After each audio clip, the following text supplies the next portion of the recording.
RCTV সংবাদে আমরা তুলে ধরেছিলাম কালিয়াগঞ্জ পৌরসভার ৫ নম্বর ওয়ার্ডের বাসিন্দা সুব্রত দাসের ৫ বছরের কন্যা শুভশ্রী দাস ব্রেন টিউমারে আক্রান্তের খবর।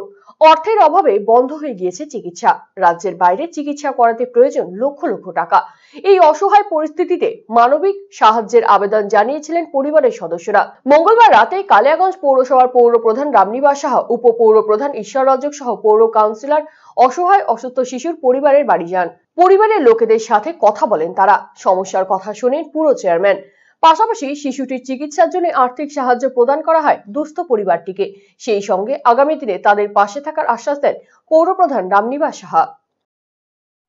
আজকে যার বাড়িতে আমি এসেছি সত্যি বেদনাদায়ক। আমারও চোখ থেকে জল বেরিয়ে যাচ্ছে বাচ্চাটাকে দেখে। 5 বছরের একটি শিশু যে নাকি কিছুদিন আগে বিছনা থেকে পড়ে যায়, মাথা বাড়ি পেয়েছিল, তার টিউমার হয়ে গেছে। টিউমারটি এরকম জায়গাতে হয়েছে যে নার্ভটা থেকে ওনার পেঁচিয়ে গেছে একদম। কিন্তু এই টিউমার এমস আর কেরল ওই 2 জায়গাতেই অপারেশন হবে। আর ওনাদের আর্থিক অবস্থাও খুবই খারাপ।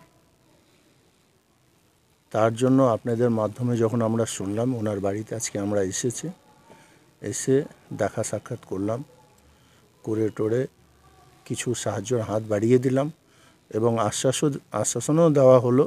কালিয়াগঞ্জ পৌরসভা চেয়ারম্যান ছিলাম, ভাইস চেয়ারম্যান, সমস্ত কাউন্সিলর, এই অবধি যে পৌরসভা স্টাফও আছে আমাদের সাথে, ওনার বাড়িতে আমরা দেখা সাক্ষাৎ করে ওনারকে পাশে দাঁড়ানোর আমরা আশ্বাস দিয়ে গেলাম।